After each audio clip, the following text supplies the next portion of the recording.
Alors, Monsieur Ibrahima Diallo, commissaire, directeur de l'automatisation des fichiers, et Tanor Tiendalafal, directeur général des élections, sont avec nous.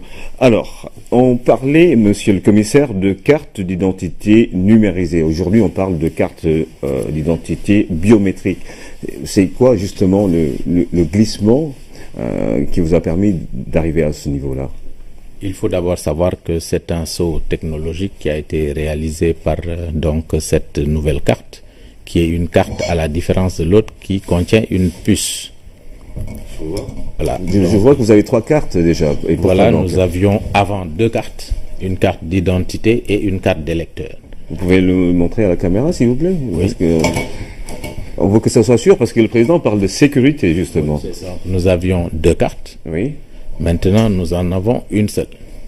Donc, sur une face, vous avez l'identité du citoyen, avec toutes les données qu'il y avait sur la carte d'identité nationale. Ça, c'est la vôtre? Oui.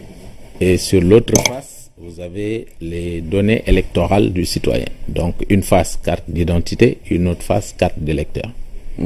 Donc, nous saisissons cette occasion d'aller vers une carte biométrique à puce pour arriver vers une seule carte pour faciliter le vote et en même temps respecter cette volonté de la CEDEAO de faire de cette carte une carte de circulation dans l'espace communautaire. Alors cette carte, elle est plus sécurisée que celle que nous avions avant, qui était juste une carte, disons, polyester, si vous voulez. Qu'on pouvait falsifier ou... Qu'on pouvait falsifier facilement, mais cette carte est une carte donc avec 17 éléments de sécurité, qui sont des éléments de sécurité modernes. C'est une carte à puce. Pour les cartes à puce, nous avons 2 modèles. Nous avons des cartes à puce avec des puces visibles comme sur les cartes de crédit. Et ici, c'est une carte à puce contactless, c'est-à-dire sans contact. La puce est à l'intérieur de la carte. Ah, on ne le voit pas, parce que j'allais vous demander, parce que moi, je ne vois pas la puce par rapport aux cartes bancaires. La différence de ces 2 puces, c'est que la carte à puce visible, avec la manipulation qui est souvent faite de la carte, nous avons des possibilités d'altération de la puce. Et la dernière technologie, c'est que la puce soit intégrée maintenant dans la carte et qu'elle n'apparaisse pas. Mais elle offre les mêmes possibilités. Donc c'est une carte qui permet de prendre en compte d'autres applications en dehors de l'application d'identité. Et le Sénégal a choisi comme première application d'en faire une carte d'électeur comme l'avait souhaité l'opposition. Alors justement, pour cet aspect des choses, vous avez aujourd'hui une carte d'identité qui sert de carte d'électeur. Alors si la personne perd sa carte, elle ne pourra plus voter. Pourquoi ne pas être resté sur le format des 2, par exemple? Eh bien, si on restait sur le format des 2, aussi si tu perds une carte, vous ne voterez pas. Si vous portez l'une des cartes, vous ne voterez pas. Donc je pense que cette carte regroupée, ces 2 cartes regroupées en une, offre disons une possibilité déjà simplifier le vote. Parce que, disons, avec l'ancienne formule, il fallait présenter les 2 pour voter et ça, disons, alourdissait un peu le vote. Ça prenait du temps. Ça prenait du temps et puis je pense que ça a été une réclamation forte de la classe politique et même de la société civile. Donc je pense que ça a été une bonne occasion de saisir, n'est-ce pas, cette carte d'identité CEDEAO pour en faire une carte d'électeur.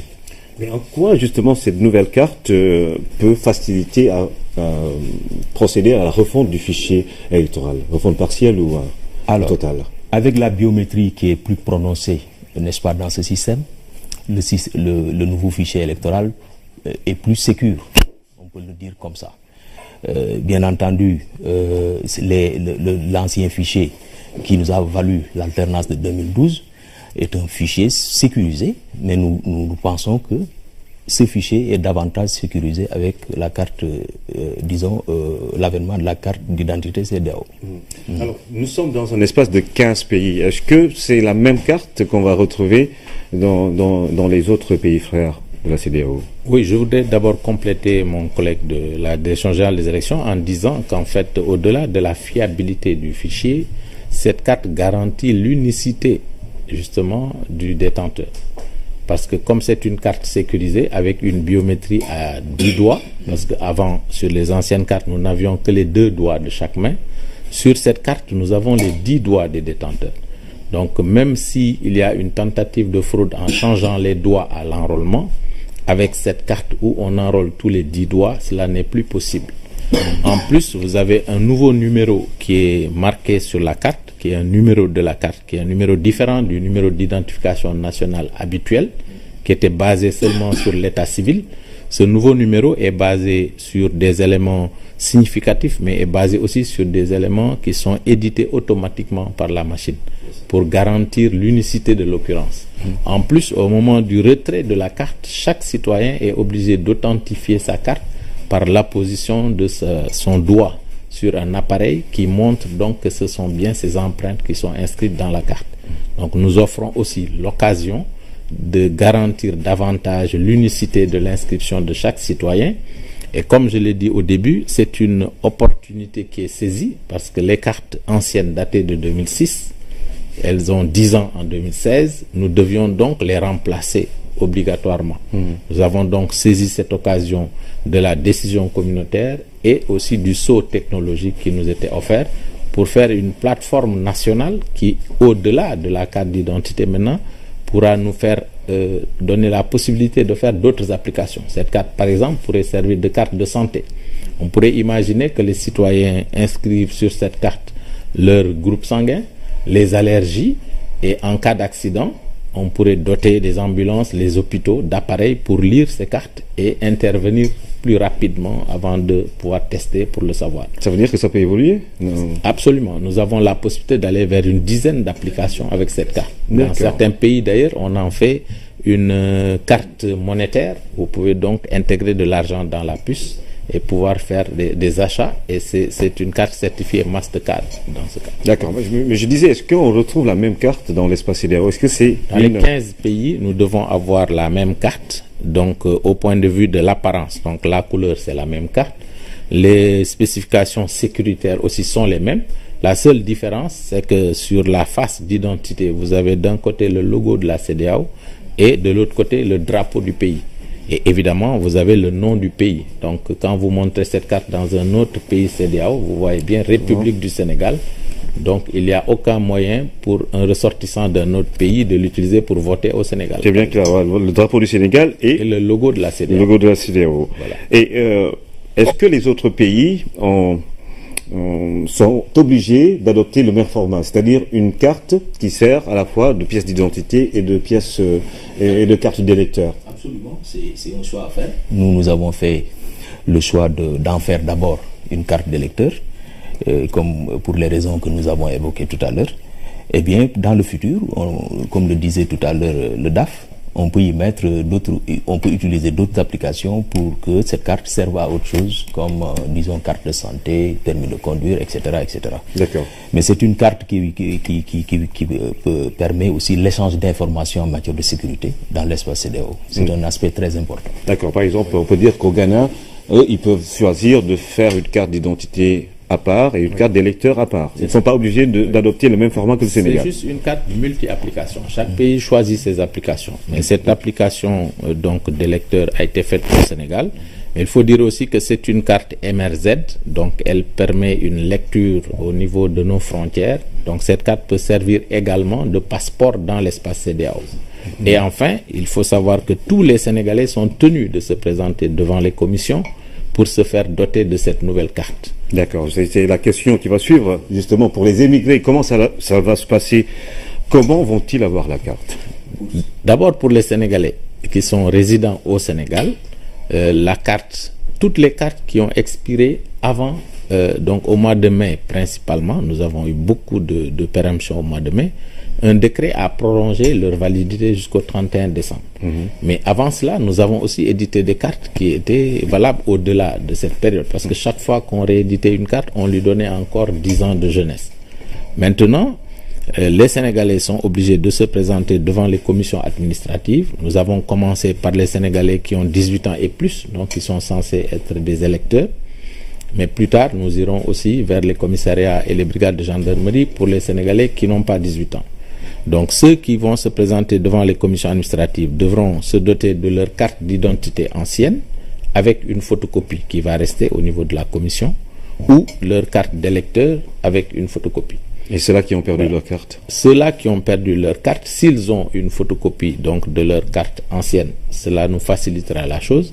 Mais s'ils n'ont aucune trace de leurs anciens documents, ils doivent aller au niveau des commissariats de police et des brigades de gendarmerie faire une demande de carte d'identité.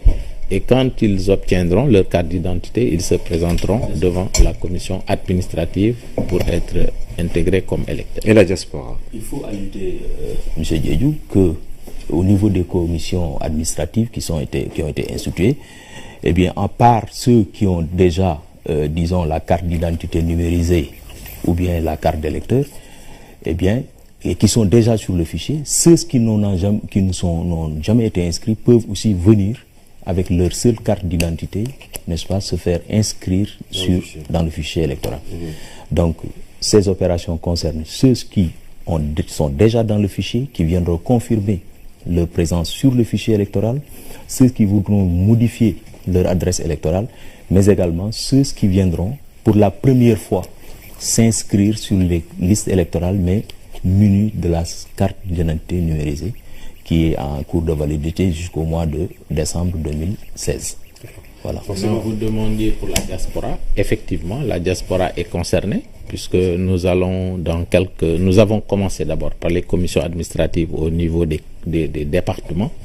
Donc demain, nous démarrons donc les départements de la région de Dakar.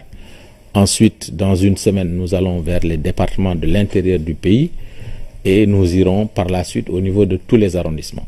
Dans un mois, nous allons ouvrir les centres d'instruction des commissariats de police et des brigades de gendarmerie pour les Sénégalais qui ne sont pas intéressés par la question électorale ou qui ne peuvent pas voter parce qu'ils n'ont pas 18 ans.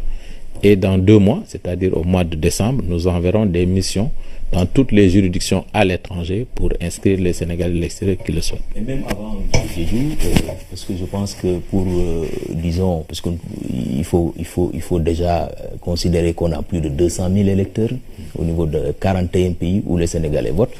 Et nous pensons que si, disons, les moyens le permettent très rapidement, eh bien, même d'ici la fin du mois, des équipes vont être déployées. Alors, l'autre question, c'est la question justement de l'obtention de la pièce dans un an. Il va falloir donner 10 000 francs. Ça n'a jamais été le cas pour les anciennes cartes. Pourquoi donc? Les anciennes cartes, d'abord, à l'origine, il fallait payer 1 000 francs pour avoir donc une carte numérisée en 2006. Ensuite, pendant les périodes électorales, l'autorité décidait de réduire de moitié le prix à payer, 500 francs, pour encourager les gens à aller vers donc ces cartes-là. Enfin, devant des difficultés d'avoir des timbres de petite quotité, nous en sommes arrivés à une gratuité de fait. Donc l'autorité actuelle a décidé de rendre gratuite cette carte, puisque nous sommes obligés de reprendre toutes les cartes d'électeurs. Et donc ces nouvelles cartes d'identité seront gratuites dans une première période, mais cette période étant la période jugée suffisante pour doter tout le monde de sa carte. Au-delà de cette campagne maintenant, tous les citoyens qui auront pris leur temps, vraiment, devront payer quelque chose pour obtenir cette carte. Et ensuite, les Sénégalais qui auront perdu aussi leur carte et qui demanderont un duplicata devront payer donc 10 000 francs à l'image de l'ancienne carte numérisée où il y avait une pénalité de 6 000 francs. Alors, M. Fall, pour donner mots. Je pense que c'est une manière aussi d'inciter les Sénégalais, les citoyens à aller dans les commissions et très prochainement dans les brigades de gendarmerie et les commissariats de police. Parce que 10 000 francs, c'est pas donné. C'est une manière de les inciter à venir rapidement se procurer la carte.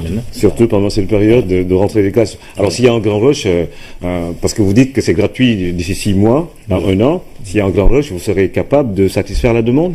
Nous avons, au-delà des commissions fixes qui vont siéger au niveau des sous-préfectures, des préfectures, des commissariats et des brigades de gendarmerie, nous allons avoir 300 commissions mobiles qui seront déployées sur l'ensemble du territoire à la demande des autorités administratives pour faciliter donc cela. Et ensuite, il y a une innovation majeure, c'est que le décret qui applique la loi sur la carte d'identité CEDEAO et la refonte prévoit la compétence nationale qui est une commodité qui permet aux Sénégalais, partout où ils se trouvent, d'aller dans n'importe quelle commission et de se faire inscrire ou de faire confirmer là où il veut. D'accord, elle est là. en tout cas la carte, je peux la revoir. Oui. Elle est là, la nouvelle carte d'identité biométrique CEDEAO. C'est encore gratuit au Sénégal. Vous pouvez l'avoir avec justement les autorités dans les délais très courts. Nous avons Et déjà... puis ils en ont déjà eux. Moi demain je vais aller faire la même chose, carte d'identité et carte d'électeur, et ça facilite la vie et c'est gratuit jusqu'à 6 à 1 an. Alors faites vite, comme les bons citoyens. Merci Monsieur Diallo, en tout cas, Ibrahima Diallo, commissaire, directeur de l'automatisation des fichiers, et Tanor Tiendalafal, directeur général des élections, qui était venu nous parler de l'actualité du jour, le président Macky Sall, qui a lancé le processus justement avec sa carte d'identité biométrique qu'il a reçue ce matin au ministère de l'Intérieur. Merci à tous de nous avoir suivis pendant tout ce temps. Et merci de suivre l'actualité tous les jours sur la première chaîne de télévision sénégalaise. L'opposition. Alors justement, pour cet aspect des choses, vous avez aujourd'hui une carte d'identité qui sert de carte d'électeur. Alors si la personne perd sa carte, elle ne pourra plus voter. Pourquoi ne pas être resté sur le format des deux, par exemple? Eh bien, si on restait sur le format des deux, aussi, si tu perds une carte, vous ne voterez pas. Si vous portez l'une des cartes, vous ne voterez pas. Donc je pense que cette carte ces deux cartes regroupées en une offre disons une possibilité déjà simplifie le vote. Parce que disons avec l'ancienne formule, il fallait présenter les deux pour voter et ça disons alourdissait un peu le vote. Ça prenait du temps. Ça prenait du temps et puis je pense que ça a été une réclamation forte de la classe politique et même de la société civile. Donc je pense que ça a été une bonne... Alors Monsieur Ibrahima Diallo, commissaire, directeur de l'automatisation des fichiers, et Tanor Tiendalafal, directeur général des élections, sont avec nous.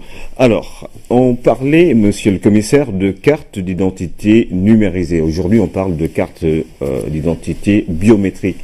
C'est quoi justement le glissement qui vous a permis d'arriver à ce niveau-là? Il faut d'abord savoir que c'est un saut technologique qui a été réalisé par donc cette nouvelle carte, qui est une carte à la différence de l'autre qui contient une puce. Voilà. Je vois que vous avez 3 cartes déjà. Et voilà, nous avions avant 2 cartes, une carte d'identité et une carte d'électeur. Vous pouvez le montrer à la caméra, s'il vous plaît? Oui. Parce que on veut que ça soit sûr, parce que le président parle de sécurité, justement. C'est ça. Nous avions 2 cartes. Oui. Maintenant, nous en avons qui sont des éléments de sécurité modernes. C'est une carte à puce. Pour les cartes à puce, nous avons 2 modèles. Nous avons des cartes à puce avec des puces visibles comme sur les cartes de crédit. Et ici, c'est une carte à puce contactless, c'est-à-dire sans contact. La puce est à l'intérieur de la carte. Ah, on ne voit pas, parce que j'allais vous demander, parce que moi je ne vois pas la puce par rapport aux cartes bancaires. La différence de ces 2 puces, c'est que la carte à puce visible, avec la manipulation qui est souvent faite de la carte, nous avons des possibilités d'altération de la puce. Et la dernière technologie, c'est que la puce soit intégrée maintenant dans la carte et qu'elle n'apparaisse pas. Mais elle offre les mêmes possibilités. Donc c'est une carte qui permet de prendre en compte d'autres applications en dehors de l'application d'identité. Et le Sénégal a choisi comme première application d'en faire une carte d'électeur comme l'avait souhaité. Une occasion de saisir, n'est-ce pas, cette carte d'identité CEDEAO pour en faire une carte d'électeur. Mais en quoi justement cette nouvelle carte peut faciliter à procéder à la refonte du fichier électoral, refonte partielle ou totale? Avec la biométrie qui est plus prononcée, n'est-ce pas, dans ce système, le nouveau fichier électoral est plus sécure, on peut le dire comme ça. Bien entendu, l'ancien fichier qui nous a valu l'alternance de 2012 est un fichier sécurisé, mais nous pensons que ce fichier est davantage sécurisé avec la carte, disons, l'avènement de la carte d'identité CEDEAO. Alors, nous sommes dans un espace de 15 pays. Est-ce que c'est la même carte qu'on va retrouver dans les autres pays frères de la CEDEAO? Une seule. Donc, sur une face, vous avez l'identité du citoyen, avec toutes les données qu'il y avait sur la carte d'identité nationale. Ça, c'est la vôtre? Oui. Et sur l'autre face, vous avez les données électorales du citoyen. Donc, une face carte d'identité, une autre face carte d'électeur. Donc, nous saisissons cette occasion d'aller vers une carte biométrique à puce pour arriver vers une seule carte pour faciliter le vote. et en même temps respecter cette volonté de la CEDEAO de faire de cette carte une carte de circulation dans l'espace communautaire. Alors cette carte, elle est plus sécurisée que celle que nous avions avant, qui était juste une carte, disons, polyester, si vous voulez. Qu'on pouvait falsifier ou... Qu'on pouvait falsifier facilement, mais cette carte est une carte donc avec 17 éléments de sécurité.